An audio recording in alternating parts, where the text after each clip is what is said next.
ऐसी नफरत परोसने वालों को जेल में डालना चाहिए और वो कह रहा है मेरी फिल्में देखो, मुझे नफरत का पैसा दो। तो अब जो ये इनकी फिल्म नहीं चली है, पूरी तरह से बॉक्स ऑफिस पे पिट चुकी है, तो क्या सच में देश का हिंदू अब जाग चुका है? देखिए, देश का हिंदू बेचारा जो है वो एक्चुअल हिंदू तो समझदार है। हाँ।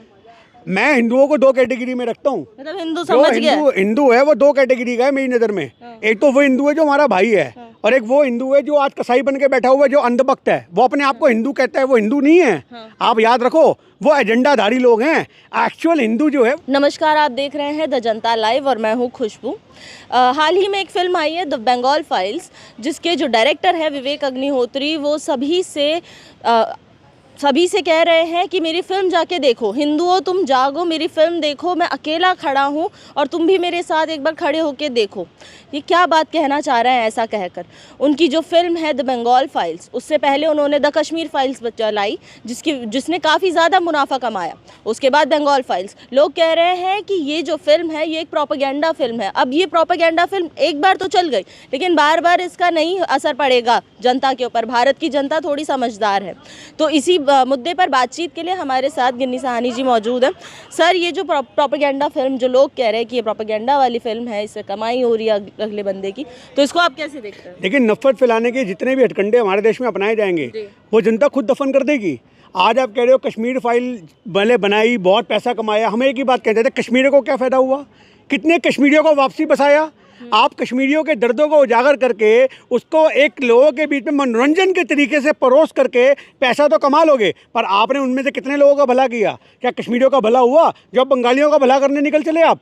आज समझना पड़ेगा, प्रोपेगेंडा एक बार का होता है, दो बार का होता है, तीन बार का होता है। आप बार बार उसके ऊपर लगातार ये फिल्में बनाओ कि मुसलमानों को आप एक आतंकवादी हर फिल्म में दिखाओ और हिंदुओं को पीड़ित दिखाओ और उसके द्वारा आप पैसा कमाने की सोचो, तो वो नहीं हो सकता। दर्द है, दुख है, तकलीफ़ें हुई हैं, हमारे देश में घटनाएं हुई हैं। अगर ऐसी घटनाएं होती हैं तो उन घटनाओं की निंदा हम लोग करते हैं, पर आप उसको अगर मनोरंजन के तरीके से परोसोगे तो विरोध आपका जरूर होगा। वो कहते हैं कि अगर हिंदुओं का आप इसका सपोर्ट नहीं करेंगे तो आगे कौन ऐसी पिक्चर बनाएगा जो सच का उजागर करेगा? पार्टीशन के उस सच का उजागर फिल्मों के माध्यम से कौन करेगा? विवेक अग्निहोत्री जी को मैं एक ही बात कहना चाहता है, कटोरा लेके भीख मांग लो ना। आप ये कहते हो हर हिंदू 150 रुपये डाल दो, फिल्म देखो मत देखो। भैया, हमको तो पैसा चाहिए। आप कहते हो हिंदू मेरे साथ खड़े नहीं हो रहे, आपको तो पैसा चाहिए उनसे। हिंदू के खड़े होने का क्या मतलब है? अगर आज कहीं पे कहीं बवाल कट रहा है तो हिंदू वहाँ जाके खड़ा होगा, थिएटर में खड़ा होगा।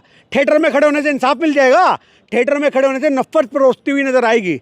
उसको कमाई होगी विवेक अग्निहोत्री को। तो ये समझना पड़ेगा साहब कि आज हमारे देश के अंदर ऐसी फिल्में दिखा के आप क्या साबित करना चाह रहे हो? बंटवारा हुआ, पार्टीशन हुआ, आज 75 साल होने को आ रहे हैं उस मामले को। उस गधे हुए मुर्दों को उखाड़ करके आप देश में दोबारा हिंसा की गतिविधियां पैदा कर रहे हो, तो उसका जिम्मेदार कौन है? आपने देखा अंजना ओम कश्यप के खिलाफ FIR का मुद्दा उठा है। बिल्कुल। क्यों? क्योंकि वो नफरत फैलाती है। लखनऊ की अदालत ने आदेश दिया, लखनऊ की अदालत ने आदेश दिया है कि अंजना ओम कश्यप के ऊपर FIR होनी चाहिए।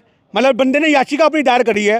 तो आप इस बात को समझो कि जब देश में पत्रकारों को नफरत फैलाने के लिए उन्होंने भी यही पार्टीशन का मुद्दा उठाया था कि हिंदुओं को अब तक आज़ादी के समय। पत्रकार की बात कर रहे हैं, उसी से एक और चीज़ है, जो क्रिटिक्स है वो कह रहे हैं कि ये बूस्टर डोज है कम्युनल वायलेंस का भारत के अंदर। ये फिल्म जो है इसमें इतना वो वायलेंस है, कम्युनल वायलेंस। मैं आपसे फिर कहना चाह रहा हूँ, एक तरफ पंजाब की जो बाढ़ आई उसमें मोहब्बत के पैगाम गली गली आपको देखने को मिले। हिंदू मुसलमान सिख क्या भाईचारा निभा रहे हैं। जब सरकारें फेल हो रही हैं तो लोग जुड़ रहे हैं। पर आप इस बात को समझिए कि आज हमारे देश के अंदर ऐसी फिल्में बना करके नफरत को उजागर करके कमाइयाँ। अभी थोड़े दिन पहले ये भी आई थी, कन्हैया फाइल भी आपने देखी होगी, उदयपुर फाइल्स आई थी। उसका भी जो डायरेक्टर है वो भी ऐसे ही वीडियो बना के डाला था कि हिंदू सुनो। मैं आपसे फिर कहना चाह रहा हूँ कि आप हिंदुओं को ये कह रहे हो हिंदुओं ने प्रधानमंत्री की फिल्म नहीं चलाई, वो आपकी फिल्म क्या चलाएंगे?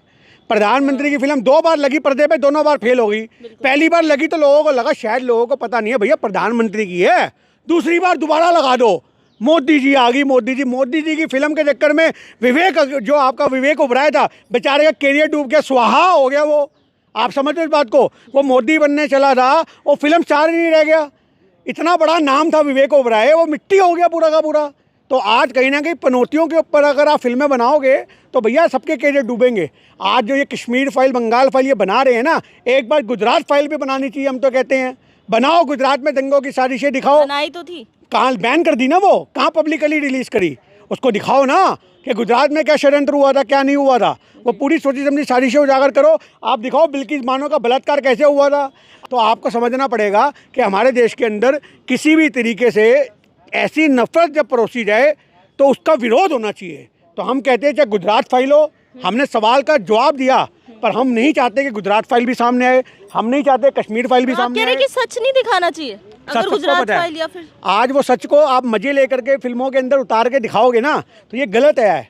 आज की डेट में साहब ये कहता सुप्रीम कोर्ट, किसी बहन बेटी का बलात्कार हो जाए उसका चेहरा नहीं दिखाना। आप समझ रहे हैं कि आज सुप्रीम कोर्ट कहता है किसी नाबालिग का बलात्कार हो जाए उसका नाम नहीं बताना, उसका चेहरा नहीं दिखाना।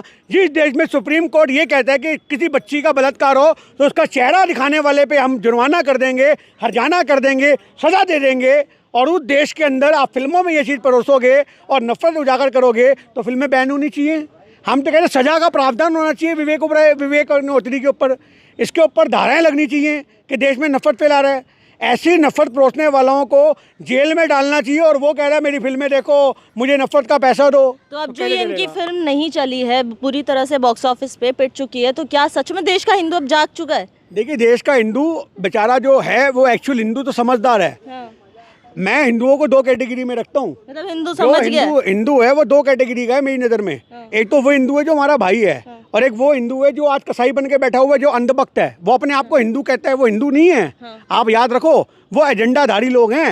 एक्चुअल हिंदू जो है वो प्यार का संदेश देता है, खूबसूरती का संदेश देता है, मंदिरों में यहाँ वहाँ सेवा करता हुआ आपको नजर आता है। ये तो एक्चुअल हिंदुओं को बदनाम करने का काम कर रहे हैं। तो ये समझना पड़ेगा, अंधभक्त अपने आप को हिंदू मानना छोड़ दे, मैं यही कहना चाहूँगा। जो बंगाल के अंदर ये कह रहे हैं, इनके एक कलाकार है, वो ऐसे कह रहे थे कि ये जो फिल्म है पहले दिल्ली फाइल्स थी, क्योंकि फिर दिल्ली में चुनाव हो गए, दिल्ली में बीजेपी सरकार आ गई, तो उसके बाद इसे बंगाल फाइल्स बना दिया, टाइटल चेंज कर दिया गया है। तो मैं आपसे वही कहना चाहता हूँ, अगर अभी कहीं एक आधी छोटी मोटी घटना और हो जाए, हम तो कहते हैं नेपाल फाइल बना के दिखा दो। नेपाल में इतना बड़ा कांड हुआ, सत्ता परिवर्तन हुआ है, बनाओ नेपाल फाइल भी, कि वहाँ पे नेपाल में ऐसा क्यों हुआ।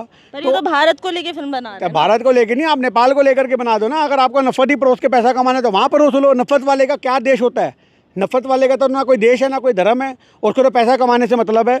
हमारे देश के अंदर ऐसी फिल्में, मैं कहता हूं कि जब लोगों के सामने नाम आए ना, तभी उन्हें बैन कर देना चाहिए। सुप्रीम कोर्ट को आदेश देना चाहिए कि ऐसी फिल्में बनाने वाले के लिए 6 साल की 7 साल की सज़ा है और 1 करोड़ रुपये का जुर्माना है, तब जाकर के ऐसी नफरत रुकेगी। आज सरकारें इसके लिए काम नहीं करती हैं, सरकारें तो खुद चाहती हैं। आज सरकार उसके पक्ष में नहीं है। हमारे देश के नेता हैं, वो कहते हैं फिल्में बनाओ ऐसी। आप इस बात को समझो, जब सरकार को बेनिफिट होगा, उनका हिंदू वोट बैंक पक्का होगा, तो वो क्यों मना करेंगे? वो तो चाहेंगे भैया हमारा वोट बैंक पक्का होना चाहिए। पर इस बार सरकार इसके पक्ष में नहीं है। पिछली बार केरला फाइल्स को जो था वो टैक्स फ्री कर दिया था, इस बार टैक्स फ्री नहीं किया। और वो खुद कह रहे विवेक अग्निहोत्री की जो है कोई भी पॉलिटिशियन जो है मेरा साथ नहीं दे रहा है। क्योंकि सरकार को पता लग गया मोदी की फिल्म नहीं चली, सरकार को पता लग गया वो गर्दन वहाँ पे कटी राजस्थान के अंदर बेचारे कन्हैया लाल की। हम वोट कहते गलत हुआ, वो फिल्म नहीं चली। आप हत्याओं को फिल्मों से जोड़ोगे क्या? देश में बलात्कार इतने हो रहे हैं, आप उसके ऊपर फिल्में बनाओगे क्या? आप इस बात को बताओ। ये चीज़ें अगर हो रही है एक्चुअल मायने में, उसकी रोक के लिए आप कानून बनाओ। आप फिल्में बना रहे हो, आप ऐसी सजा के प्रावधान लागू करो कि लोगों की हिम्मत ना हो ऐसा करने की, लोगों की रूह कांप जाए। आप समझते हो इस बात को? पर आप फिल्में बना करके स्वाद दिलवाए पब्लिक को। लोग कह रहे हैं कि मुद्दा भटकाने समझो मेरी बहन, आज हमारे देश का मीडिया इतना गंदा हो चुका है और जनता के माइंड इतने पोल्यूटेड हो चुके हैं कि खबरों में स्वाद, बलात्कार की खबर में भी स्वाद होता है। आप समझ रहे हो? तो ये भारत के लोगों की मानसिकता हो चुकी है कि बलात्कार की खबर पता कैसे चलती है हमारे देश में? जानती हैं आप? ऐसे चलती है। क्या हुआ उस रात आपको दिखाएंगे, वो गाड़ी क्यों हिल रही थी, वो लड़की जा रही थी, वो सुनसान रोड पे क्या हुआ, वो एकदम से गायब हो गई। तो आप इस बात को समझो। आज जानिए रात 10 बजे हमारे साथ कि वो गाड़ी में क्या हुआ, शीशे क्यों हिल रहे थे, वो ओस कहाँ जम रही थी, वो गाड़ी कब रुकी। ये समझदारी है क्या? हमारे देश में एक बलात्कार की घटना को भी अगर इस तरीके से उजागर किया जाएगा तो डूब के मरने वाली बात है हमारे देश की मीडिया पे और हमारे देश के उन व्यूअर्स के ऊपर, उन लोगों के ऊपर जो स्वाद लेते हैं देश के बलात्कार की खबरों पे। ये आपको समझना पड़ेगा कि हमारे देश में नफरत एक एजेंडा, एक बलात्कार का सीन इस तरीके से परोसा जाता है कि सामने जिस आदमी का ज़मीर जिंदा है ना, आप याद रखना उसकी आत्मा सड़ जाए, पर जिसका ज़मीर जिंदा नहीं वो स्वाद लेते हैं। विवेक अग्निहोत्री वही डायरेक्टर है जिन्होंने हेट स्टोरी और जिद जैसी अडल्ट फिल्में बनाई हैं। आज वो संस्कारों को लेके हिंदुओं को बुला रहे हैं कि तुम फिल्में देखो मेरी, ताकि तुम्हें अभी भी तो अडल्ट ही बना रहे हैं वो। आपको क्या लग रहा है उसमें? वो ये दिखाया जाएगा ये मुसलमान है, देखो हिंदुओं का बलात्कार कर रहे हैं, ये देखो। वो अडल्ट ही रहे, उनके दिमाग में यही सोच है। आप समझ रहे हो? उसको कंटेंट मिला हुआ है, उसको ये पता है कि जिस देश के अंदर महिलाएं अपने गलत तरीके से रीले बना करके ऐसे करके उल्टे सीधे पोज बना के नाचती हैं, दुनिया उनको देख के स्वाद ले रही है, तो फिल्म क्यों नहीं चलेगी? सीन दिखाओ ऐसे। आप समझ मतलब रहे हो? टोटल बिजनेस करने का मतलब था उनका। बिजनेस करने का मतलब हमारे देश में हो चुका है, और हमारे देश के लोगों की गलत पोल्यूटेड माइंड जो है हाँ। वो आज इस कदर इसमें लोगों के दिमाग में वो चीज़ें घर कर चुकी हैं, या आप लोगों के दिमाग में एक हिंसा की प्रवृत्ति पैदा कर रहे हो, क्योंकि जो आप गलत तरीके से दिखाओगे, एक आदमी देखेगा कि वो ये सोचेगा भैया हमारे धर्म के लोग हैं ऐसा हुआ, तो दूसरे के धर्म के लिए नफरत पैदा होगी या नहीं होगी? तो ये कहीं ना कहीं ये पूरा का पूरा माहौल है कि धर्मों को आपस में भिड़वाया जाए, धर्मों की लड़ाई करवाई जाए और देश में नफरत परोस करके पैसा कमाया जाए। ये तरीका बिल्कुल गलत और है। इस धर्म की लड़ाई के चलते और इस तरह से प्रोपेगेंडा जो फिल्में आती है उसके चलते जो असल मुद्दे हैं उन पे क्या कहेंगे कि वो मुद्दे क्या भटक रहे हैं इन फिल्मों की वजह से? मैं कह रहा हूँ भटक रहे, वो दफन हो चुके हैं। आप भटकने की बात कर रहे हो, मुद्दा रह कहाँ गया है? देश में आज आपको अगर चुनाव जीतना है तो आप राजनीति धर्म की कर दो, आप जीत जाओगे चुनाव। आज देश के अंदर कोई नेता अगर चुनाव जीतने के लिए खड़ा होता है, कोई एमएलए खड़ा होता है, तो वो मुद्दों की बात थोड़ी ना करता कि मैं गटर ठीक कराऊंगा, मैं सीवर ठीक कराऊंगा। वो सबसे पहले बोलता है मस्जिद के बाहर जाकर के ऐसे तीर का निशान लेगा और मैं मस्जिद पे तीर मारूंगा, जय श्री राम बोलता है, उसको वोट मिल जाते हैं। तो जब हमारे देश के अंदर मस्जिद के ऊपर से तीर का निशान बना के वोट मिल रहे हैं, तो क्या ज़रूरत है गटर खाली कराने की? क्या ज़रूरत है वहाँ पे बेरोजगारी को दूर करने की? जिस देश में धर्म के ऊपर दूसरे की सियासत करते हैं लोग, दूसरे के धर्म को टारगेट करके वोट कमा रहे हों, तो उनको लोड के काम करने की कोई ज़रूरत नहीं है। तो आज हमारे देश के अंदर जो ये माहौल है पूरा का पूरा सियासत का, ये जनता को समझना पड़ेगा कि पेट जो है वो रोटी से भरता है, नफरत से नहीं भरता। नफरत से शैतानी दिमाग भरता है। आप समझ रहे हो? आप नफरत परोसोगे, शैतानी दिमाग भरेगा, वो खून खराबा करेगा, वो दंगे करेगा, वो देश के अंदर हिंसात्मक गतिविधियों को जन्म देगा, वो नफरत को परोसेगा, वो अपने बच्चों को वो सिखाएगा। तो ये मोहब्बत का देश है भारत। बेशक यहाँ समय समय में नफरतें परोसी गई हैं, पर समय समय में लोगों ने भाईचारे का संदेश देके उन नफरतों को दफन करने का काम भी किया है। जी बहुत बहुत धन्यवाद आपका। और इसी के साथ मैं जनता लाइव की ऑडियंस से भी पूछना चाहूँगी कि इस तरह की फ़िल्मों के लिए आपका क्या कहना है? आप क्या कहते हैं, इस तरह की प्रोपेगेंडा वाली फ़िल्में क्या सच में दिमाग पे असर करती है? क्या सच में वो लोगों को भटकाती है जो देश के असल मुद्दे होते हैं?